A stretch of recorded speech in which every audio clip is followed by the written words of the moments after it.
Bismillahirrahmanirrahim. Assalamualaikum warahmatullahi wabarakatuh.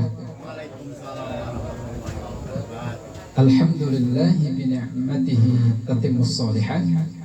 Assalatu wassalamu ala sayyidina Muhammadin sayyidus sadat wa ala alihi wa sahbihi an-nujumul layyirat. Allahumma salli ala sayyidina Muhammad wa ala alihi wa sahbihi ajma'in. Yang saya hormati Ustaz Farhat yang sudah hampir setahun ya baru jumpa lagi di tempat yang sama. Teman-teman petani yang hebat-hebat ya, sultan-sultan tani dari Bangka Tengah nih, keren-keren ya. Ibu-ibu, mbak-mbak yang berbahagia, sekaligus adik-adik, anak-anak yang semoga Allah menjadikan anak-anak ini jadi anak yang soleh-soleh.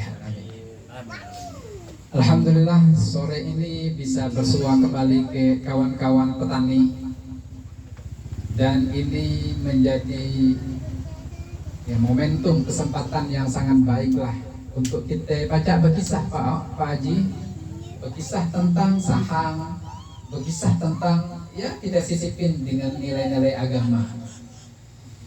Kalau bicara agama, saya bawa kitab Ihya Ulumuddin gitu ya, karya Imam Abu Hamid Ghazali. Kalau bicara sahang, saya bawa juga nih sahang dari Pak Swantoro ya, perdagangan lada abad ke-17 dan seterusnya.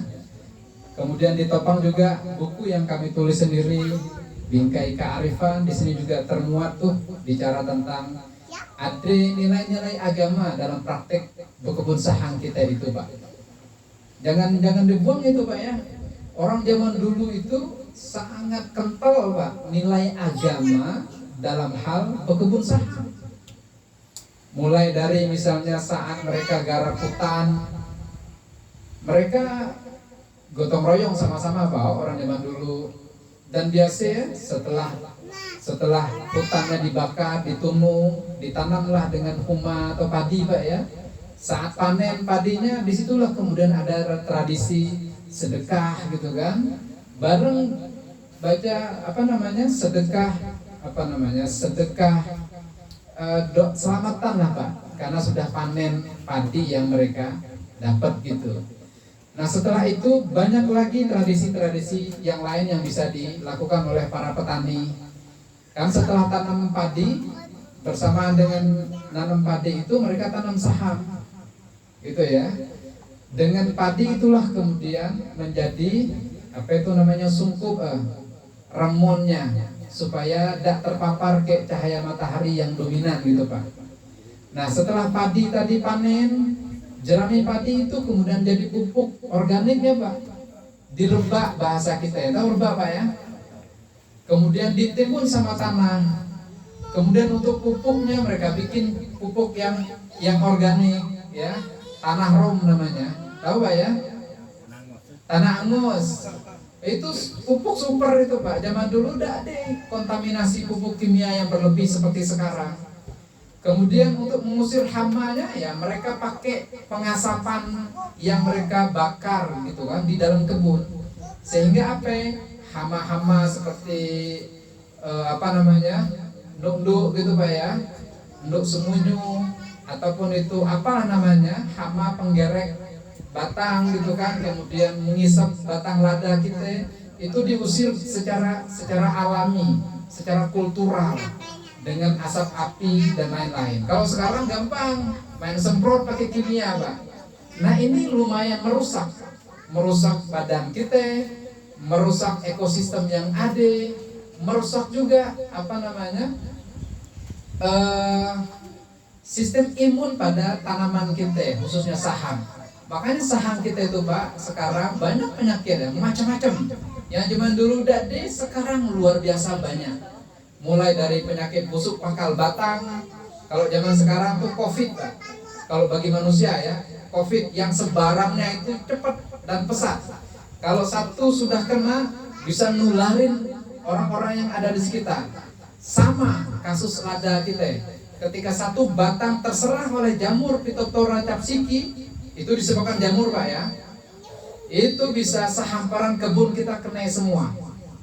Kenapa? Ya faktor cuaca, faktor kimia yang berlebih, dan lain-lain. Muncul juga kemudian penyakit yang paling umum yang mendera petani lada kita itu yang disebut dengan penyakit kuning. Dan itu juga menjadi problem samai-samai kita. Dan problem penyakit-penyakit tadi, solusi Pak, itulah dicari oleh para profesor dari Jakarta Sanen, dari mana-mana, untuk menanggulangi masalah penyakit kuning dan penyakit busuk pangkal batang. Cuman sampai hari ini solusi-solusi yang mereka canangkan, yang ditemukan oleh para profesor tadi, sedikit banyaknya belum ngefek di petani kita. Akhirnya apa? Ya petani hari ini menemukan salah satu solusinya untuk jangka pendek dan jangka panjang. Itulah yang ditemukan oleh teman-teman pejuang lada sambung itu Pak, sang lada. Itu Pak ya. Setidaknya sambung melada menjadi solusi paling gitulah hari ini ya terkait persoalan penyakit kuning, busuk pangkal batang. Walaupun memang tetap Pak, sang lada kita itu masih juga kena itu serangan jamur. Cuman ganasnya serangan penyakit tadi itu tidak mematikan seperti hanya pakai sang biasa. Dan kita sudah melakukan itu uji coba itu panjang Pak, bukan setahun 2 tahun Pak Herman ya. Bertahun-tahun di tanah yang kritis, di tanah regep, tanah hitam berpasir, menggenang air dengan perlakuan seadanya, tapi masih menyala sang lada kita itu Pak ya. Dan di sana kan kata teman kita, dibiarin sedemikian rupa tuh sambung ladanya, tapi masih tetap produktif, gitu ya, dengan perlakuan juga seadanya. Sekarang udah mulai ditinggalkan Mas ya, karena sibuk gitu. Nah itu pengantar Pak ya. Sebelum kita masuk ke soal bagaimana sih menemukan Tuhan ya, artinya menjalankan nilai-nilai agama dalam praktek berkebun sahang kita itu. Bapak, Ibu yang berbahagia, zaman dulu nilai religiusitas atau nilai-nilai agama terkait kebun sahang itu sangat kental kalau orang zaman dulu. Mungkin orang kita sekarang lah agak jauh dari agama. Banyak petani dek semayang, enggak? Petani kita dek semayang lah. Pertama meninggalkan semayang, meninggalkan kewajiban-kewajiban yang lain. Perlakuan terhadap kebunnya pun ya sudah tidak mengedepankan nilai-nilai agama yang dibangun di situ. Kalau zaman dulu tahun 60-an, tahun 70-an ke bawah Pak ya, tahun 80-an ke bawah, 70-an ke bawah lah. Orang zaman dulu naik hajinya itu karena kebun saham Pak. Nyekolahkan anak tinggi-tinggi itu karena kebun saham. Kami bisa sekolah sampai S2 itu karena kebun saham. Nenek atau kami dulu itu naik hajinya karena kebun saham. Dan orang zaman dulu itu tingkat keterhubungan dengan pencipta, dengan Allah itu sangat kuat dan hebat. Tawakalnya tinggi itu ketika mereka berkebun saham Pak. Cuma orang sekarang yang mulai luntur tuh, ketika sahamnya mati meraning ke Tuhan, marah sama Tuhan gitu kan, mengecam alam gitu. Nah itu orang zaman kita sekarang. Padahal sebenarnya ada banyak tuh nilai-nilai akidah yang bisa kita terapkan saat kita berkebun saham tuh tadi. Kita kupas sedikit Pak ya. Kalau kita sambil tanya-tanya tentang macam mana ini berkebun saham yang bagus, gitu Pak ya. Kita sharing lah berdasar pengalaman. Jadi kami ini memang profesinya sebagai dosen, juga sebagai penutur agama, penceramah Pak ya. Cuman profesi intinya adalah sebagai petani saham. Karena kami dari kecil sudah berkebun saham. Nek atau kami petani saham. Ayah dan ibunda kami petani saham. Kami sekolah dari saham. Dan karena orang hari inilah nek lagi bicara saham, terpaksa dosen dan penutur agama nih ngomong tentang saham. Dan ngomongnya kita itu bukan ngomong Pak. Kita punya saham 1.600 batang. Bukan KW-KW ini barang Pak. Bukan onto gitu kan, bukan omong-omong. Kita mempraktikkan. kita kombinasi, kita paduin tuh Pak, ilmu orang tua zaman dulu dengan kebutuhan ilmu zaman sekarang. Itu perlu Pak. Jadi ajaran orang tua kita zaman dulu terkait cara berkebun saham itu ada sebagian yang masih bisa kita terapkan sampai sekarang, dan juga ada banyak yang tidak cocok lagi zaman sekarang. Kenapa? Karena alamnya sudah berubah gitu Pak ya. Cuaca kita tuh tidak sama lagi zaman dulu. Kalau zaman dulu, kalau musim panas, panasnya teratur.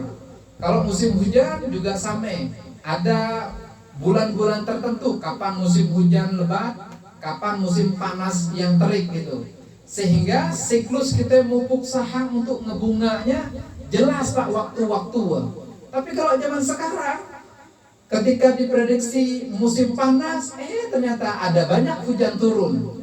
Ketika diprediksi bulan kemarin, bulan Desember, musim hujan, ternyata musim panas juga berlangsung. Sehingga apa? Siklus kita mupuk saham itu juga jadi kacau kan? Tengah mupuk nih, tiba-tiba hujan mengguyur gitu kan, banyak hujan. Ya nggak jadi. Yang akhirnya yang banyak muncul adalah bukan bunga tapi daun gitu kan. Nah semua ini ya harus dengan kolaborasi lah, dipaduin tuh ilmu lama sama ilmu yang baru. Nah zaman sekarang dominasi penyakit lada kita itu luar biasa, bukan kepalang gitu ya, saking banyaknya, saking seriusnya masalah itu menyebabkan petani saham kita tidak lagi berkebun. Benar Pak ya? Bapak masih berkebun sampai sekarang? Cuman kan dihantam penyakit yang nue tadi, lah nanam nih 500, tahu-tahu mati gele-gele. Tanam lagi 200 juga sama, mati juga. Akhirnya apa Pak?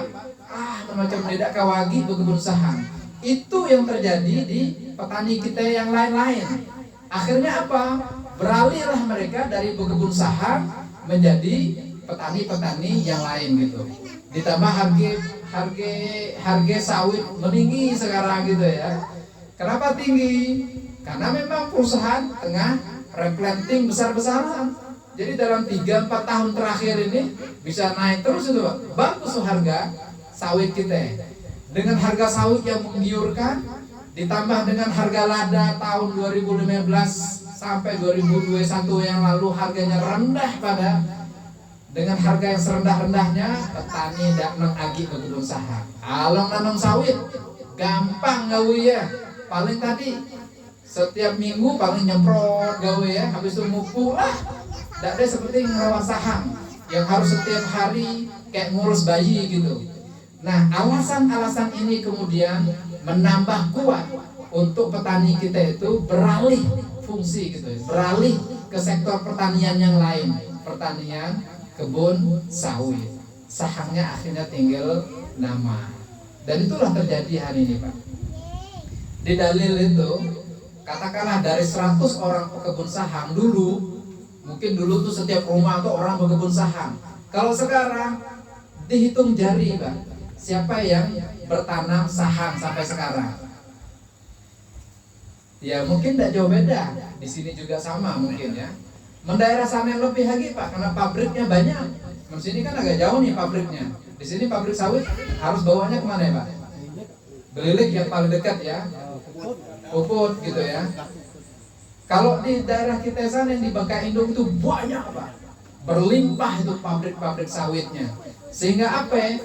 Didorong dengan kebijakan pemerintahnya juga yang luar biasa, dengan kebun sawitnya, ditambah dengan penyakit mematikan lada kita itu luar biasa, merajalelanya, ditambah dengan harga yang turun drastis tahun 2015. Harga berapa tuh Mas tahun 2015?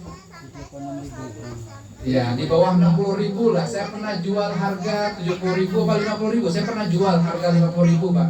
Kalau 6.000 puncak tuh, puncak mahal. Ya 2015 harga puncak. Tapi 2015 akhir itu turun drastis gitu ya. Dari 200, 170-an itu sampai kemudian di angka 50.000 dan seterusnya. Gara-gara harga turun, sawit merajalela, penyakit saham banyak. akhirnya petani secara pragmatis dan instan memutuskan dek kawagi nanam sahang, gitu Pak ya. Dan itulah faktanya. Nah oleh sebab itu, apa yang kita lakukan selama beberapa tahun ke belakang, hampir 10 tahun, ada teman-teman yang sudah belasan tahun ya mengembangkan budidaya sambung melada. Dan apa yang dilakukan oleh PT Chan, Pak Hatami, Pak Herman dan kawan-kawan supaya giat berkebun sahang ini semakin semarak lagi di tahun-tahun mendatang, maka ada semacam harapan baru tuh Pak terkait problem lada Bangka Belitung itu lewat inovasi baru yang namanya sambung melada. Itu menjadi jawaban terbaik lah menurut kita terkait soal-soal masalah penyakit tadi itu dan juga masalah yang lain-lain. Dengan sambung melada ini Bapak, kita bisa berkebunnya itu konsepnya adalah sedentari, bahasa pertaniannya ya. Kita berkebun di situ-situlah, tidak perlu pindah-pindah lagi. Jadi kita garap lahannya cukup 1 kali. Kita bikin pondok macamnya juga cukup 1 kali. Kita beli junjung cukup sekali dengan junjung yang hidup. Jadi ada banyak penghematan yang bisa kita lakukan dengan tadi inovasi kebun sang melada atau sambung melada.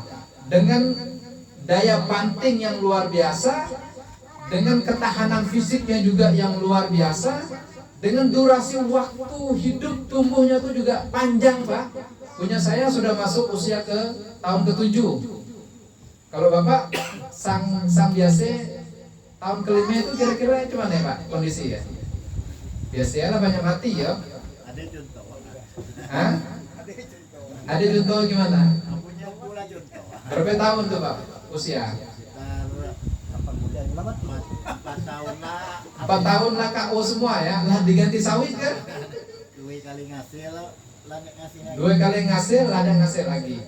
Kalau orang zaman dulu ganti sahangnya tanam karet gitu kan. Kalau orang Bangka Tengah daerah Lubuk sana itu ganti sahangnya sama apa nama itu cengkeh Pak. Atau orang zaman dulu tumpang sarinya sama kopi. Nah, cuma sekarang tumpang sarinya sudah dengan sawit. Justru bukan tumpang sari. Satu-satunya yang ditanam di kebun itu hanyalah sawit. Dade sahangnya. Nah ini kan menyedihkan. Sesuatu yang miris lah. Dimana Bangka Belitung itu karakter khasnya dengan sahang dan timah. Dan ini kemudian sudah semakin kita tinggalkan oleh orang Bangka Belitung itu sendiri. Makanya dosen yang ada di depan ini, penutur agama yang Bapak sedang lihat nih ceramahnya, berkepentingan besar untuk ngomong tentang sahang.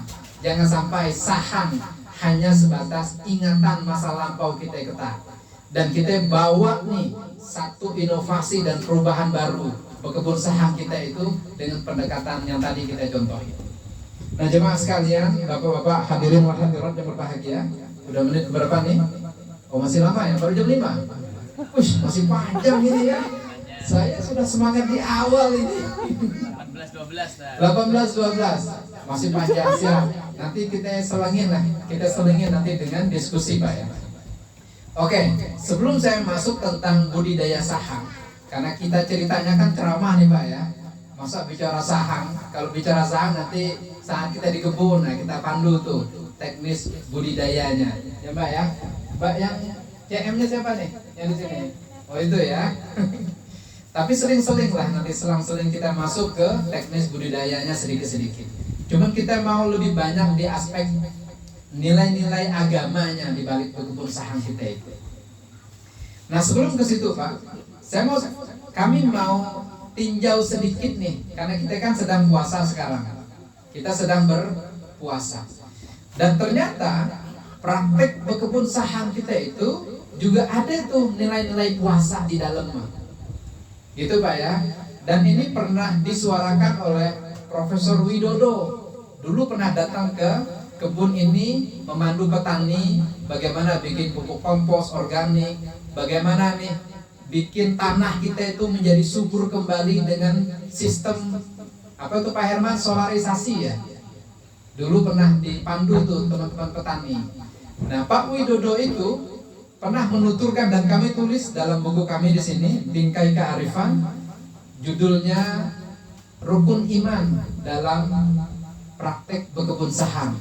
Jadi rukun iman kita yang 5 itu ada Pak, sesuai, cocok dengan konsep kita berkebun saham. Salah satunya adalah konsep puasa dalam hal berkebun saham. Nah, puasa dalam hal hubungan dengan kebun saham itu apa ya? Kita mau tinjau dulu Pak, arti puasa. Ustaz Farhat tahu betul itu arti puasa. As-saumu wal kafu wal imsak an kulli syai', Ustaz ya.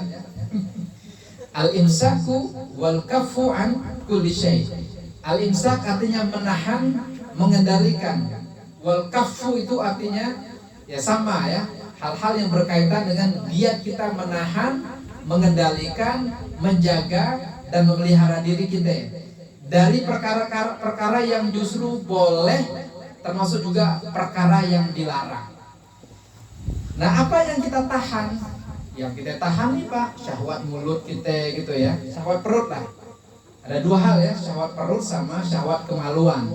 Sehingga saat puasa itu kita dilarang makan, minum, termasuk juga dilarang memperturutkan syahwat kelamin kita. Kalau yang sudah keluarga, hubungan suami istri.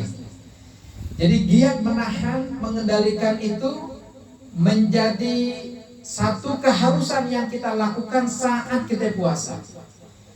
Dan menahannya tadi tidak sekedar menahan perut, juga menahan syahwat kemaluan, tapi juga menahan syahwat-syahwat tubuh kita secara keseluruhan. Mulai dari syahwat pandangan ya, syahwatul basar, tidak boleh nengok yang tidak benar Pak selama puasa. Ada yang cikar-cikar, ditahan dulu tuh syahwat pandangannya. Ada yang dalam tanda petik agak anyos-anyos, tahu anyos-anyos Pak? Agak seksi-seksi, agak bikini-bikini, agak merangsang hasrat kita, lelaki ataupun perempuan, agak sebaiknya dihindari. Itu syahwatul basar. Syahwat tangan, syahwatul lihat juga sama. Tangan kita yang suka mesosan hari ini gitu ya, dikit-dikit nge-share yang tidak benar, ujung-ujungnya nge-share yang hoax, sebaiknya ditahan. Apalagi dengan tangan kemudian kita melukai orang lain, menzalimi orang lain. Nah, semua ini harus kita kendalikan. Begitu pula syahwat pendengaran yang tidak benar, yang tidak bagus untuk kita dengar, kita hindari. Maka yang baik adalah kita perdengarkan. Apa itu yang kita dengar? Dengar ceramah agama, dengar ilmu, dengar ngaji murotal, dengar kajian-kajian, itu yang perlu kita perbanyak. Dan seluruh tubuh kita kendalikan, kecuali untuk hal-hal yang baik dan benar dalam kacamata agama. Nah, nilai-nilai menjaga, mengendalikan, menahan tadi itu juga bisa kita temukan dalam praktek berkebun saham kita itu Bapak. Apa itu? Kita mengendalikan untuk tidak melakukan hal-hal yang buruk di kebun kita. Misalnya tadi itu Pak, melakukan hal-hal yang berlebih dalam hal tadi penggunaan pupuk kimianya, penggunaan pestisidanya, penggunaan hal-hal yang bisa menghancurkan tanaman atau kebun kita atau tanah kita secara sistemik berlebihan. Nah, itu kita tahan, kita kendalikan barang-barang yang mudah tadi Pak. Maka berkebun saham kita ke depan harus lebih dominan itu unsur-unsur organiknya, jangan nuai iga kimianya Pak ya. Karena kimia yang berlebih lewat pupuk yang kita gunakan, lewat pestisida yang kita pakai, lewat insektisida yang kita semprot ke tanaman kita untuk membunuh hama itu Pak ya, sebaiknya itu dikurangi. Kalau pacak jangan sama sekali. Cuman agak sulit nih kalau zaman sekarang ya, dikurangin aja lah Pak. Jangan nuai iga. Nah, itu puasa dalam konteks kita berkebun saham. Kita mengendalikan, mengurangi. Nah, itu makna puasa. Itu ya, praktek puasa saat kita memperlakukan kebun saham kita itu. Dan sepanjang Ramadan sangat baik untuk kita memperbanyak saat kita di kebun Pak ya, kalimat-kalimat yang baik. Kita zikirin tuh Pak, kebun kita. Orang zaman dulu Pak, musir hama tikus atau musir hama-hama yang lain itu dengan jampik-jampik, dengan kearifan lokal orang zaman dulu. Dia pasang tuh pagar gaibnya dengan kalimat-kalimat suci Allah Pak, dengan Al-Quran, dengan sholawat Nabi. Itu orang zaman dulu prakteknya. Jadi tidak perlu pakai obat-obat kimia kayak sekarang. Jadi mereka punya semacam petuah-petuah. Misalnya mereka punya keyakinan, lo misalnya tikus, kau jangan pernah mengganggu tanam tumbuh yang ada di kebun nih. Kalau dak, kau bisa dilaknat oleh Allah. Kalau dak, kau bisa misalnya diusir gitu kan, dengan ilmunya Nabi Sulaiman. Itu orang zaman dulu Pak, dan keyakinan mereka itu tinggi zaman itu. Orang zaman sekarang mah tidak percaya lagi kayak jambik-jambik model tuh. Orang zaman dulu bikin pagar gaib di kebunnya supaya tidak diganggu oleh orang maling, supaya juga tidak diganggu secara berlebihan oleh binatang-binatang yang lain. Apa pagar gaibnya, jampik-jampiknya? Yaitu Pak ayat Al-Quran. Barang baca Qul huwallahu ahad dengan keyakinan penuh, dengan iman yang kokoh, itu bisa ngefek Pak. Itu orang zaman dulu. Ya wajar Pak, orang zaman dulu levelnya ya banyak haji-haji yang naon dari Mekah Pak. Orang zaman dulu ketika mereka naon di Mekah, pulang-pulang tetap berkebun saham. Tapi sambil berkebun saham mereka ngajar kitab kepada keluarga, orang-orang sekitar yang ngaji ke tuan guru zaman dulu. Cuman orang sekarang lah ada nak haji, boro-boro nak ngaji di kebun gitu. Yang ada adalah pemilik kebunnya tidak semayang sama sekali gitu kan. Bahkan justru sekarang di kebun-kebunnya merajalela minum-minuman keras gitu ya. Jadi kebun kita tuh menjadi tempat maksiat sekarang. Ya macam mana berkah dari kebun, kebun kita sendiri kita berlakukan secara hina-dina kayak gitu Pak. Nah tadi kita kembali ke soal puasa dan perlakuannya dalam berkebun saham. Kita hindari kalimat-kalimat yang ada benar. Justru yang kita perbanyak adalah untayan-untayan kalimat yang bagus-bagus. Dan ini ada teorinya secara ilmiah. Tahun lalu pernah kita sampaikan, Profesor Masaru Emoto, seorang peneliti dari Jepang, itu pernah melakukan penelitian. Ada 2 sampel air. Air pertama, air yang banyak disampaikan kalimat-kalimat yang baik. Air yang kedua, air yang banyak diperlakukan dengan kalimat-kalimat yang tidak baik. Sampel pertama, air yang indah, air yang bagus, air yang mencerahkan, air yang menghidupkan. Pokoknya kalimat-kalimat yang bagus disampaikan kepada si air. Sementara yang lain, air yang jiat, air yang tidak angkosa, air yang tidak berguna, pokoknya maki-makian lah. Nah, kedua sampel air tadi diteliti di laboratorium, ditengok tuh, disorotin tuh dengan mikroskop. Hasil temuannya luar biasa mencengangkan. Air yang disampaikan kalimat-kalimat bagus, dia merespon dalam wujud praktikal kristal yang sangat indah ketika difoto tuh Pak ya. Ketika ditengok lewat mikroskop, dia membentuk praktikal yang sangat indah. Sedangkan air yang dicaci maki tadi, dia membentuk pola-pola yang tidak beraturan, sangat buruk rupa ketika disorot dengan mikroskop. Apa artinya? Air merespon sesuai dengan perlakuan kita terhadapnya. Itu kesimpulan Profesor Masaru Emoto, orang Jepang Pak. Itu juga berlaku hal yang sama terhadap kebun saham atau apa saja yang ada di muka bumi ini. Dia akan merespon sesuai dengan perlakuan kita terhadapnya. Setuju dah Pak? Setuju dah Pak itu. Saya mau sederhana contoh. Pak Haji, siapa namanya Pak? Hah? Haji Zaiwan. Contoh nih, saya contoh 2 perlakuan yang berbeda. Haji Zaiwan, sombong, jiat, dia tengkos. Kira-kira gimana respon Bapak dengan kalimat-kalimat kayak itu? Nggak enak Pak ya? Bahkan ada sampai sakit hati itu. Bahkan perempuan ketika dibilangin perempuan tidak tahu diri, perempuan macam-macam lah ya, bisa sakit hati, dan sakit hatinya itu seumur hidup, ya enggak? Ada yang sampai seperti itu, ada sampai menangis, gitu kan? Bisa menangis tuh si perempuan.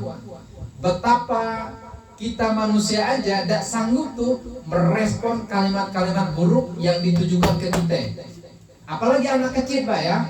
Dari kecil tuh kita perlakukan buruk, kita tempelin dia setiap hari, kita bilang anak dah tahu diri, anak dia engkos, anak yang bodoh setiap hari Pak. Itu berpengaruh Pak, merusak sel-sel sarafnya, sel-sel otaknya. Besarnya jadi anak yang bodoh beneran, jadi anak yang tidak berbakti kayak orang tua. Kalau kalimat-kalimat buruk dan perbuatan-perbuatan buruk dominan kita lakukan pada si anak. Tapi lain hal, Haji Zahwan yang mulia, Sultan Agung yang baik ramah budinya, gitu ya. Woi, itu bisa keluar tuh yang merah-merah dari dompet. Ya nggak Pak Haji ya? Begitulah kita.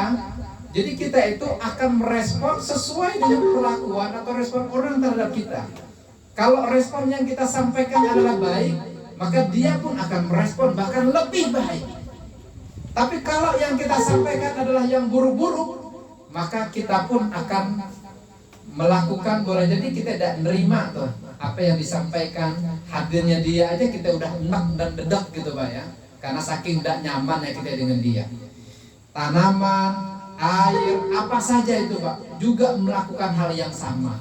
Dia merespon sesuai dengan respon kita terhadapnya. Saya mau ungkap satu penelitian yang mencengangkan dari Profesor William Brown. Ini seorang peneliti yang hebat dari Amerika Pak. Dia neliti pakar tumbuh-tumbuhan. Apa yang dilakukan? Dia merekam bahwa suara-suara yang berasal dari tanaman tadi itu direkam Pak ya. Direkam dengan alat yang super canggih. Bukan alat kayak kita ya Pak, alatnya super canggih lah Pak kalau orang Amerika. Dia merekam suara-suara tumbuhan. Disebutlah kemudian dalam disiplin ilmu itu disebut dengan getaran ultrasonik. Bapak nggak paham mungkin itu ya, saya pun juga tidak. Cuman bahasanya getaran ultrasonik. Nah suara rekaman tumbuhan tadi itu direkam, kemudian ditransfer dalam bentuk dalam bentuk untuk bisa dilihat Pak di video monitor, di layar monitor gitu.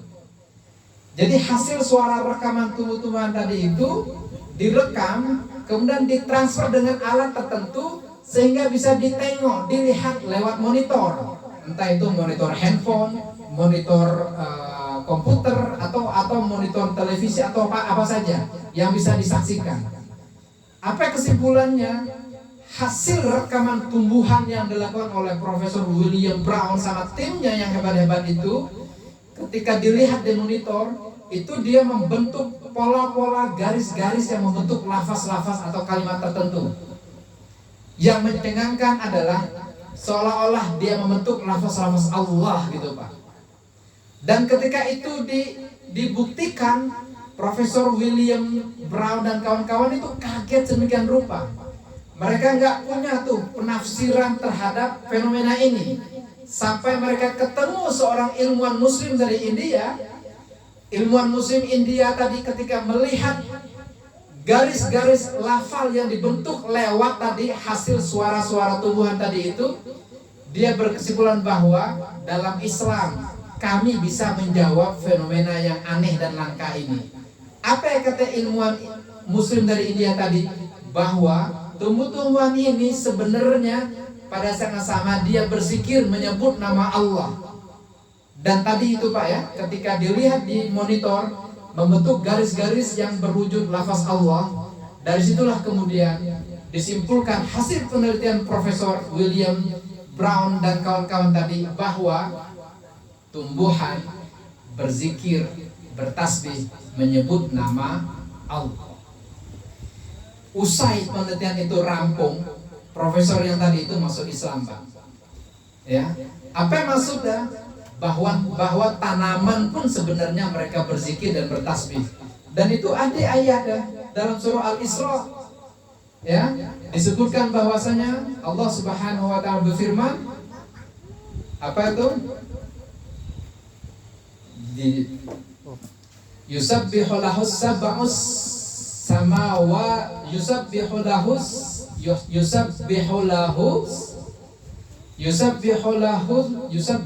sab'us samawati wal ardu wa man fihin, gitu ya. Walakin la tafqahuna tasbihahum.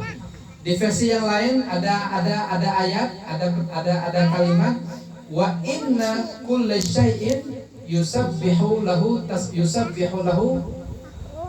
walakin la tafqahuna tasbihahum. Kira-kira begitu Pak ya redaksinya. Intinya apa saja yang ada di langit dan di bumi dan segenap apa saja yang ada di dalamnya, 7 lapis langit dan bumi itu Pak ya, itu memuji menyebut nama Allah. Hanya saja kita tidak tahu bagaimana tasbihnya mereka itu. Nah, ini relevan dengan penelitian yang dilakukan oleh profesor dari Amerika tadi itu, untuk menjawab fenomena yang ditemukan oleh profesor tadi itu sejalan dengan Al-Quran dan sabda Nabi, bahwa tanaman, bahwa tumbuhan, bahwa segenap makhluk yang ada di 7 lapis langit dan bumi dan apa saja yang ada di antara keduanya itu memuji, bertasbih, menyebut nama Allah Subhanahu wa taala. Oleh karena itu Bapak, relevan dengan makna puasa dalam hal kita berkebun sahang tadi itu, perbanyak kalimat-kalimat yang bagus saat kita sedang nggawe kebun sahang kita. Sahang yang baik, sahang yang menghasilkan, sahang yang bisa membuat tuannya bisa berangkat haji, sahang yang dengannya anak-anak bisa sekolah, sahang yang karenanya rumah bisa dibangun, sahang yang karenanya juga tuan haji tadi pajak begini banyak, gitu lah Pak Haji. Itu orang zaman dulu. Jadi kalimat-kalimat yang bagus-bagus itu yang diperbanyak, bukan marah-marah tak jelas di kebun gitu ya. Dulu pernah kita ya dengerin tuh orang-orang Bangka Selatan ya, ibu-ibu muda gitu meruce dia, apa sahang harganya murah nih sambil nyarut gitu Pak ya, kan ada tuh videonya dulu. Nah itu kan tidak bagus tuh, dan tidak boleh dilakukan di kebun-kebun kita. Jadi hindarin hal-hal buruk yang kita lakukan di kebun sahang kita.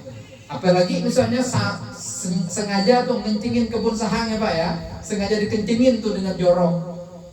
Ya, cuman kalau ngencinginnya itu dengan adat dan etika ya boleh-boleh saja Pak ya. Tetap dipraktikkan tuh dengan adat dan etikanya. Misalnya ngencingin sahang yang mati gitu ya, atau ngencingin sahang yang kena penyakit, syukur-syukur lewat air seni kita itu bisa mengembalikan kesuburan dan imun daripada sahang kita, itu boleh-boleh saja. Tapi kalau dikit-dikit kencing di kebun, dikit-dikit kencing di kebun, nah ini menjadi kurang baik dan ideal Pak ya. Tapi boleh jadi air seni kita itu bisa menjadi pupuk organik juga kalau memang itu dilakukan secara benar dan tepat. Jadi kalau pipis dikumpulin aja tuh Pak air seninya, difermentasi itu Pak, bisa jadi pupuk organik tuh yang bagus untuk tanaman kita. Itu puasa dalam hal berkebun sahang. Masuk Pak ya? Bisa dipahami? Pertama, banyak-banyak kata-kata yang bagus. Kedua, hindari sumpah serapah di kebun. Bangsat, tikus di kebun kuneo, misalnya kalimat-kalimat itu udah bagus Pak. Orang tua kami ngajarin seperti ini. Misalnya nih diserang oleh tikus atau diserang oleh hama apa saja, justru yang dilakukan adalah doa Pak. Mudah-mudahan dengan Ika makan kebun kone, Ika dapat berkah gitu kan. Mudah-mudahan Ika, wahai tikus ya, Ika bisa cari tuan yang lain. Bukan justru dengan sumpah Pak, tapi justru dengan doa-doa yang bagus-bagus. Dengan begitu ya, boleh jadi tikusnya tidak berani lagi ganggu kebun kita gitu. Ketemu ular misalnya di kebun, ya jangan dibunuh Pak. Diajak ngobrol ular, silahkan cari makan di kebun kune gitu ya, carilah makanan yang bagus-bagus di kebun nih. Cuman jangan sampai nyelakain kami di kebun nih. Diajak ngobrol Pak. Dan itu ngefek. Dulu orang tua kami ngajarin, ketika ada pohon yang tidak berbuah Pak ya, pohon inilah dibupuk, dirawat dan berbuah. Akhirnya diancam, Kak Batang, mengka dan berbuah, aku tebang enggak tahun depan. Tiba-tiba berbuah Pak. Apa arti ya? Tanaman itu merespon apa yang kita sampaikan, apa yang kita katakan. Boleh tuh bilang sama kebun sahang kita, dan itu kami lakukan juga sekarang. Sahang, kamu ndak berbuah tahun nih yo. Setelah ku kasih ka pupuk yang maksimal, ku rawat ka dengan maksimal, awas ka, ancamlah sedikit Pak ya, bolehlah sesekali gitu ya. Ku tebang juga. Syukur-syukur dia takut gitu Pak, dan dia berbuah. Cuman motifnya bukan ngancam bahwa kita bisa membunuh dia, bukan. Justru yang bikin dia hidup atau mati itu ya bukan kuasanya kita, tapi Allah Subhanahu wa Ta'ala. Itu yang pertama Pak, soal kuasa. Soal kedua, di situ ada nilai-nilai akidah, nilai-nilai tauhid yang kita bisa canangkan saat kita berkebun sahang. Orang zaman dulu itu Pak, berkebun sahang itu imannya itu menyala-nyala, imannya itu benar bahwa yang menumbuhkan tanaman dan kebunnya itu adalah Allah, bukan kita. Kita itu nggak bisa Pak numbuhin tanaman. Pak Haji bisa nggak numbuhin tanaman Pak Haji? Nggak bisa kita Pak. Kita nggak punya kuasa menumbuhkan tanaman. Bahkan kita pun nggak punya kuasa untuk bikin kebun kita tuh panen berlimpah. Bukan kuasa kita. Kita menghindarkan mudarat dari penyakit terhadap sahang kita pun kita nggak punya kuasa. Semua dia yang punya kuasa. Nah, konsep tauhid inilah yang harus kita kokohkan saat kita berkebun sahang. Di awal-awal kita nanam sudah kita canangkan itu Pak, spirit itu. Sahangku sedang mengikuti sifat dan perbuatannya Allah, bahwa Allah maha menumbuhkan, bahwa Allah maha merawat dan menjaga. Nah, ku sebagai tuanmu sahang sedang meniru Allah dalam sifat dan perbuatannya. Apa itu sifat dan perbuatannya? Sifatnya tentang yang maha merawat, yang maha menjaga, yang maha menumbuhkan, yang maha menghidupkan. Nilai-nilai ini penting kita bangun di awal-awal atau sepanjang kita berkebun sahang. Dan atau nek aji kita zaman dulu tuh begitu cara mereka berkebun sahang. Yang hari ini orang lah mulai kehilangan tuh spirit dan nilai-nilai itu. Nah, ketika itu kita canangkan di awal kita berkebun, ya sepanjang berkebun sahang kita tuh menjadi berkah Pak. Orang zaman dulu tuh gila-gilaan berkahnya dengan berkebun sahang Pak. Sahangnya paling banyak itu 200, 300, 500, tapi hasilnya bisa ton-tonan Pak orang zaman dulu. Itu Pak ya. Kita nyangka orang zaman dulu tuh nyimpen buntek sahang gitu ya. Bukan buntek sahang itu secara fisiknya Pak, tapi buntek secara rohaninya itu. Orang Bangka Tengah, Bangka Selatan tuh kan suka tuh nyari buntek gitu ya, butir sahang yang aneh gitu ya, yang ajaib. Misalnya kalau di ular tuh ada disebut dengan apa tuh? Mahkotanya ular, apa tuh namanya? Buntek sahang orang zaman dulu tuh ya iman dan keyakinannya itu Pak. Itu dia yang bikin orang zaman dulu walaupun nanam 100, 300 hasilnya bisa seton. Karena keyakinan yang menyala-nyala tadi. Orang hari ini fokusnya berkebun sahang 5.000, 10.000, hasilnya zohong. Kenapa? Karena nilai tawakalnya rendah. Karena dia mengacu semakin banyak tanaman yang ditanam, insya Allah 5-10 ton bisa didapat. Ya sikap yang demikian ya kurang tepat sebenarnya. Sudah mulai tuh menegasikan atau meninggalkan Sang Pencipta sebagai zat yang maha kuasa atas segala sesuatu. Jadi mohon Bapak Ibu sekalian berbahagia, kita canangkan di awal nih berkebun sahang kita itu libatkan Allah secara maksimal. Niatin tuh kita nanam sahang itu meniru sifat dan perbuatannya Allah. Dan setelah kita tanam itu kita bilang dengan si sahang, wahai sahang, kau sudah kami tanam, kau sudah kami rawat, kau sudah kami kasih pupuk yang maksimal. silahkan engkau tumbuh dan berkembang atas kuasa Tuhanmu. Tugasku hanya menjaga dan merawat saja. Porsiku itu sebagai khalifah dalam konsep bahasa Al-Quran ya, khalifatum fil ardh. Tugas khalifah itu yang merawat, menjaga, gitu Pak ya, memupuk dia dan secara maksimal. Adapun soal hasil itu kuasanya Allah. Kita nggak punya daya dan kuasa dalam hal berhasil tidaknya kebun kita. Kalau toh hasilnya berlimpah, alhamdulillah. Orang zaman dulu mereka bikin syukuran tuh Pak, doa selamatan. Kemudian zakatnya disampaikan, zakat hasil perkebunan. Orang zaman sekarang boro-boro mau zakat, ya, udah lupa tuh dengan zakat pertaniannya. Padahal di balik sahang kita itu ada hak Allah.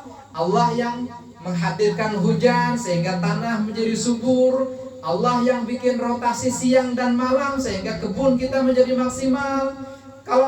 Kalau selamanya siang gitu kan, ya gimana tanaman itu bisa berkembang dengan baik Pak? Kalau semuanya siang gitu atau semuanya malam kan enggak pas juga tuh barang. Bahwa tubuh fisik kita ini kan perlu istirahat, maka Allah ciptakan malam supaya kita bisa beristirahat secara maksimal, supaya hormon-hormon dalam tubuh kita ini bisa berkembang, bisa memperbaharui secara baik gitu. Dan itu kuasanya Allah, bukan kuasanya kita. Kita saat itu tengah ngorok, tengah berada di Lauhin Mahfuz, tengah berada di Sidratil Muntaha, tengah mimpi ketemu setan atau pocong gitu Pak ya. Tapi saat yang sama ada sistem hormon yang sedang diperbaharui, sel-sel yang diperbaharui oleh Allah di bawah bukan kendali kita. Kebun dan tanaman tumbuh juga sama. Jadi tadi orang zaman dulu walaupun kebunnya tidak banyak, tidak luas, tapi hasilnya maksimal karena sentuhannya juga luar biasa, melibatkan Allah dalam serangkaian berkebun sahangnya dia. Akhirnya berkah itu Pak. Walaupun misalnya hasilnya tidak banyak, tapi berkah cukup. Bisa sekolahin anak, bisa nabung untuk bisa naik haji ke tanah suci zaman orang-orang zaman dulu Pak ya. Orang zaman sekarang panennya berlimpah dengan sawitnya yang luar biasa, dengan timahnya yang merajalela. Tapi tadi nabungnya untuk bisa berhaji atau hal-hal yang lain yang bagus-bagus tadi agak kurang gitu Pak ya, agak kurang. Kenapa? Karena boleh jadi kualitas berkahnya udah dikurangi oleh Allah Subhanahu wa ta'ala. Itu Pak, soal ada Allah dalam serangkaian berkebun sahang kita itu. Kemudian ketika lah usai kita rawat secara maksimal, kita jaga ia dengan baik, kita kasih dia pupuk, kita bum tuh, tahu ngebum Pak? Ngemupuk nih supaya dia ngebunga. Kita niatin lagi, wahai kebun, wahai sahang, mudah-mudahan nih kalah ku kasih makan, lah ku rawat, mohon kasih ke Tuanmu ini supaya bisa ke tanah suci. Mohon berbuahlah berlimpah yang banyak, yang luar biasa, supaya Tuanmu ini bisa bangun rumah untuk anak istri, supaya Tuanmu ini bisa nyekolahkan anak-anaknya setinggi mungkin, supaya Tuanmu ini bisa bersedekah gitu kan, membantu fuqara dan masakin. Niat itu yang dicanangkan oleh orang-orang zaman dulu Pak. Dan ajaran-ajaran itu secara temurun-temurun disampaikan ke anak-anak mereka dalam hal berkebun sahang. Cuma sekarang lah ada anak tuh lagi, gitu Pak ya. Jadi di situ seakan-akan ada arogansi kita sebagai manusia. Kita agak sombong di situ Pak. Kita bilang sahang, kulah kugemuk ke 2 kilo. Tak mungkin kada berbuah. Nah, bahasa-bahasa tak mungkin kada berbuah itu kan bahasa-bahasa arogan, bahasa-bahasa sombong gitu Pak ya. Kita tidak melibatkan Allah lagi itu sebagai Dia yang maha kuasa atas sahang kita. Nah tadi ucapan kita masih hati-hati, libatkan Allah, libatkan Tuhan dalam rangkaian berkebun sahang kita itu, berkebun sawit kita. Karena apa? Kita itu nggak bisa apa-apa terhadap kebun kita, karena Dia yang punya kuasa atas kebun kita. Kalau Allah sudah kun fayakun, sahang 100, bisa saja panennya berlimpah Pak, bisa setengah ton, nggak ada yang mustahil. Dengan catatan sahang kita yang 100 itu tingginya 7 meter, hasilnya 4 kilo, 5 kilo sedatang gitu Pak ya. Insya Allah itu bisa saja. terjadi. Kalau sudah kun fayakun, tapi dengan ikhtiar yang maksimal, Pak. Ikhtiar yang maksimal, ngerawatnya intens, ngemupuknya juga bagus ya, tingginya luar biasa. Jadi kalau boleh saya saran, Pak ya, bekebun kita itu udah usah banyak-banyak. Cukup 100 sampai 500 batang. Tapi porsi hasilnya sama dengan sahang 1000. Masuk dapat nih barang. Siap oh tuh? Mendak sempat sibuk nih Pak ya, kayak Bapak sibuk nih. Cukup 100 batang. Tapi sahang kita yang 100 batang itu sama dengan sahang yang 300 batang atau 400 batang hasil lah. Lebih enak begitu Pak. Pertama lebih hemat secara biayanya. Hemat biaya junjung, hemat biaya bibit, hemat biaya pupuk, hemat biaya nyiang. 100 dengan 200 lagi banyak 200 Pak. Kita harus beli 200 junjung, kita harus beli 200 bibit. Kalau sekarang bibitnya 10.000 sampai 15.000, lumayan tuh 200 kali 10.000. Terus harus ngupah orang kalau nyiang per piringan gitu kan per piringan nih. Kalau dikali 200 dibanding 100 ya masih banyak 200 Pak. Maka kalau ke depan sebaiknya kita tanam semampu kita 100 tapi hasilnya maksimal. Dengan ketinggian tadi Pak, sahang saya tuh rata-rata 4 meter ke atas tingginya. Bahkan ada yang kita fokuskan di ketinggian 6 meter, 7 meter gitu Pak. Tangganya pakai apa? Tangga bajaringan saya Pak, bikin bajaringan yang 6 meter itu. Berat Pak, ya nggak apa-apa, berat. Yang penting kita bisa panen 2 sampai 4 kilo dalam serumpun. Nah itu Pak, lebih baik begitu daripada nanam 1000 batang. Cuman kualitasnya nggak semenggah kita gawi. Kita nanam 1000 batang, boros Pak, borosi junjung, borosi bibit, borosi ini itu. Jadi mendingan nanam 500 batang, sama hasilnya dengan 1000 batang. Nah itu perlu dijadikan catatan kita Pak ya. Jadi kita fokus di kualitas hasil, bukan pada jumlah yang banyak tadi itu. Siap itu Pak? Nah terakhir tadi, ketika panen udah dipupuk tuh, lagi-lagi nih tawakalnya orang zaman dulu tuh sangat-sangat tinggi. Tawakalnya tinggi Pak. Doanya tuh panjang sekali. Musim-musim sebelum dia keluar bunga, panjang doanya. Ya Allah, mintalah kebunku hasil berlimpah. Ya Allah, dengan hasil kebunku ya Allah tolong bantu hamba bisa ke Mekah menunaikan ibadah haji. Zaman dulu orang doa-doanya kayak gitu Pak. Ya Allah, dengan hasil kebun sahangku nih ya Allah permudah usahaku nih untuk bisa nyekolahin anak. Doanya seperti itu Pak. Orang kita sekarang lah jarang doa macam ya. Kenapa? Karena mencarinya itu instan gitu kan. Misalnya BTI, gampang dapat duit 10 juta. Gampang gak Pak? Gampang Pak, sehari bisa 10 juta. Saking gampangnya gitu. Akhirnya apa? Meremehkan hadirnya Allah dalam ikhtiar dan usaha kita tadi.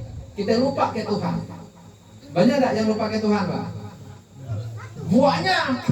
Bukan banyak lagi, banyak. Lupa ke Tuhan, akhirnya apa? Foya-foya dengan hasil tambangnya.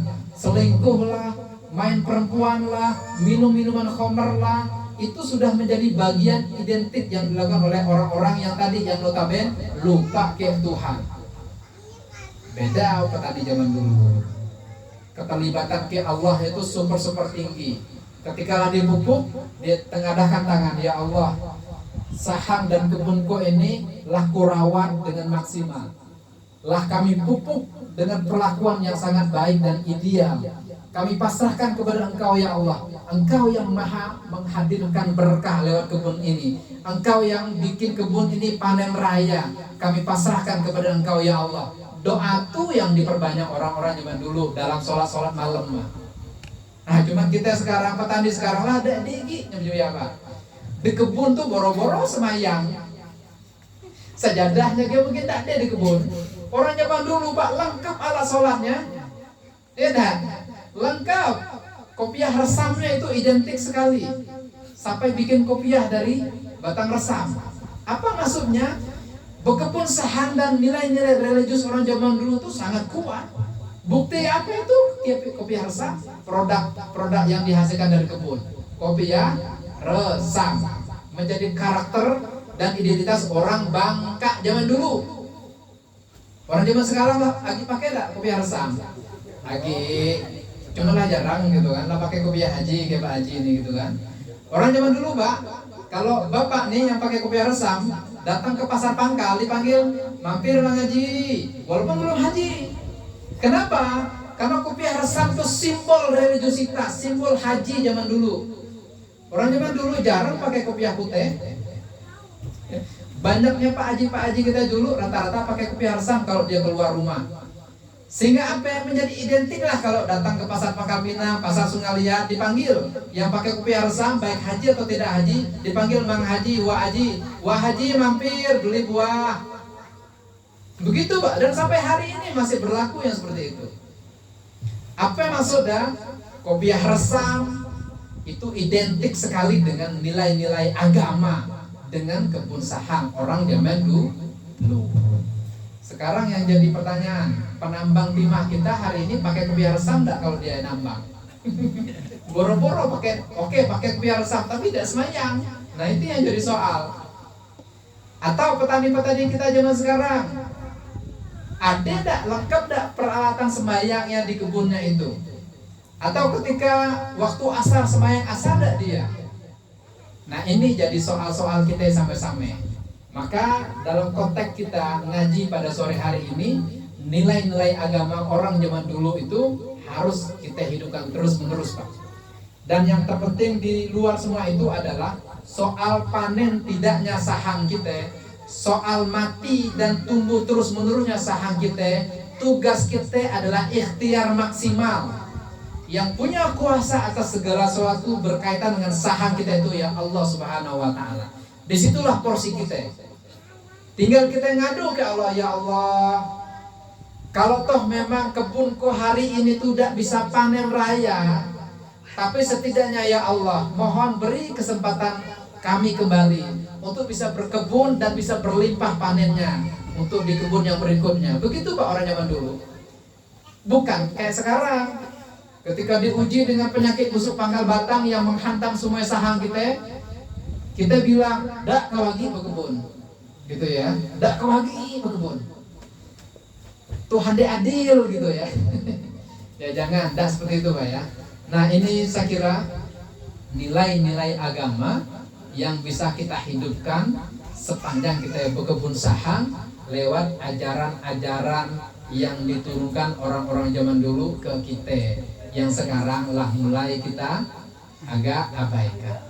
Nah mudah-mudahan ke depan kita canangkan kembali berkebun saham kita itu dengan pola-pola orang zaman dulu yang masih bisa kita hidupkan, yang tidak sesuai lagi dengan zaman sekarang. Ya kita kolaborasi, kita paduin tuh dengan ilmu dan teknologi zaman ini. Maka teknologi dan inovasi zaman ini muncullah yang kita sebut dengan sambung melada, sebuah inovasi dan solusi berkaitan dengan kebun kita yang banyak penyakit mati dan penyakit kuning. Sedada itu jawabannya. Cuman ketika ditanya, Pak, sang lada berbuah ada banyak, ada enggak yang kayak gitu? Ada aja kawan-kawan yang ngeluh kayak gitu ya, Pak, kebun sang lada itu tidak banyak buah. Maka kita bisa jawab, iya, ada penurunan kuantitas produksi ya sang lada. Kenapa? Karena dia dua Pak yang makan, satu saham, satu melada. Ya kalau meladanya kita biarin besar-besar sebesar jempol ya, yang makan meladanya Pak, bukan saham pupuk kita itu. Maka perlakuannya harus benar. Perlakuan ngemupuknya juga harus benar. Dan banyak juga kok kawan-kawan yang di Bangka Tengah, Bangka Selatan, buah sang meladanya banyak, gitu ya. Jadi itu hanya kasus per kasus saja. Ketika sambung melada, buahnya tidak banyak. Buktinya yang di depan ini kan, produktivitas buahnya lumayan bisa bertahan, mengimbangi sahang biasa yang ada di depan kita ini. Itu Pak ya. Dan ada banyak kok kasus-kasus seputar sambung melada desus-desus negatif yang disebarkan oleh kawan-kawan yang gampang putus asa. Nah, untuk menjawab itu Anda harus nanya ke yang ahli supaya bapak-bapak tidak rugi gitu ketika budidaya sambung melada sebuah jawaban terhadap persoalan-persoalan sahang kita yang hari ini tengah merajalela. Saya kira itu Pak sebagai pengantar berkisah kita tentang sahang dan nilai-nilai religius atau agama yang bisa kita sebarkan sepanjang kita berkebun sahang. Intinya libatkan Allah dalam serangkaian berkebun sahang kita itu. Kalau Allah sudah bilang kun fayakun, maka segala sesuatu bisa saja terjadi.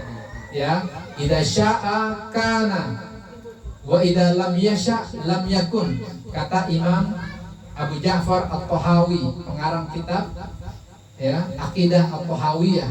Jadi kalau Allah sudah bilang idza syaa kana, kalau Allah sudah berkehendak terhadap segala sesuatu, maka sesuatu itu pasti terjadi.